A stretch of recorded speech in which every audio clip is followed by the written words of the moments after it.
নরম তুলতুলে chicken bun সম্পূর্ণ দোকানের মতো। আর এই বড় সাইজের চিকেন বান করলে একটা দিয়েই ৫-৬ জন খেতে পারবেন। তোর পরিবারের যদি ছোট হয় তাহলে একটাতেই হবে, আর বড় হলে দুটো। তো চলুন মূল রেসিপিতে চলে যাই।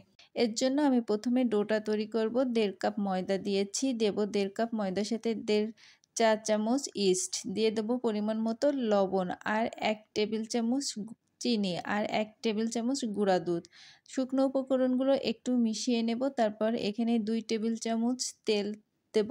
তারপরে এখানে কুসুম গরম পানি, অবশ্যই কুসুম গরম পানি অ্যাড করতে হবে। অল্প অল্প পানি দেবো আর ডোটা মাখাতে থাকবো। তো এখানে হাতের সাহায্যে সুন্দর করে মুথে নেব। তো এই পর্যায়ে এসে আমি আর একটু তেল, ১ চামচ তেল দিয়েছি। আর মুথা হয়ে গেলে উপরে তেল দিয়ে হালকা গরম পানির উপরে রেখে দেব ১ ঘন্টার জন্য। হালকা গরম পানির পর রেখে দিলে দ্রুত অ্যাক্টিভ হয়ে যায়। তো এখন আমি এখানে মুরগির বুকের অংশ সিদ্ধ করে নেব এই ১০-১২ মিনিটের মতো। কিছুক্ষণ পর উল্টে দেব যাতে ভালো করে সিদ্ধ হয়। এবার আমি এখানে পরিমাণ মতো তেল দিয়ে ১/২ কাপ পেঁয়াজ দিয়েছি, ৫টা-৬টা কাঁচামরিচ দিয়েছি। ঝালটা অবশ্যই আপনাদের পছন্দ অনুযায়ী দেবেন। এবার আমি এখানে মশলা দিয়ে দেবো ১ চামচ জিরা বাটা, ১ চামচ আদা রসুন আর পেঁয়াজ বাটা, দিয়ে দেবো ১ চামচ ধনে গুঁড়া আর ১ চামচ শাহি গরম মশলা। এখানে তো অবশ্যই শাহি গরম মশলা দেওয়ার চেষ্টা করবেন। আর আমি এখানে সাদা গোলমরিচের গুঁড়া দিয়েছি, ভিডিওতে আসে নাই।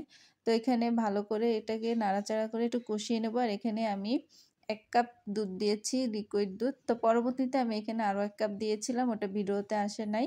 দিয়ে দেবো সয়া সস আর টমেটো সস ২ টেবিল চামচ, দিয়ে ভালো করে নাড়াচাড়া দেবো। আর এ পর্যায়ে এসে আমি এখানে ১ টেবিল চামচ আটা আর ১ টেবিল চামচ কর্নফ্লাওয়ার দিয়েছি। তারপরে এটাকে আরেকটু ভেজে নেব। তো এবার আমি থামিটাকে আবার একটু মুথে নেব। দেখুন কতটা ফুলেছে। আর এই পুরা একটু মোটা করে রুটি বেলে নেব। তারপরে এটার এক পাশে করে রাখা পুরটা দিয়ে দেব। তারপরে এক পাশে ভাঁজ করে দেব, আর এক পাশে একটু ছুরির সাহায্যে ডিজাইন করে দেব, ঠিক এভাবে যেভাবে ভিডিওতে দেখতে পাচ্ছেন। তো এবার ডিজাইনটা করার পর এটাকে আবার ভাঁজ করে মিশিয়ে দেব। আর হ্যাঁ, ওই মিশানোর সময় হালকা একটু পানি দিয়ে দেব, তা না হলে কিন্তু এখান থেকে খুলে যাবে। তো একইভাবে আমি দুটো বানি করে নেব।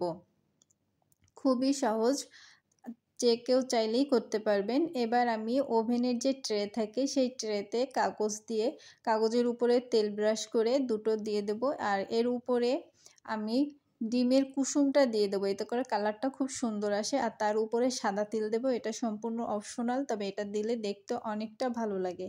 এবার ওভেনে ৫ মিনিট ফ্রি হিট দিয়ে তারপরে ১৭০ ডিগ্রি দিয়ে ২৫ মিনিট বেক করে নিয়েছি। তো হয়ে গেছে আমার চিকেন বান। এবার কেটে দেখাচ্ছি।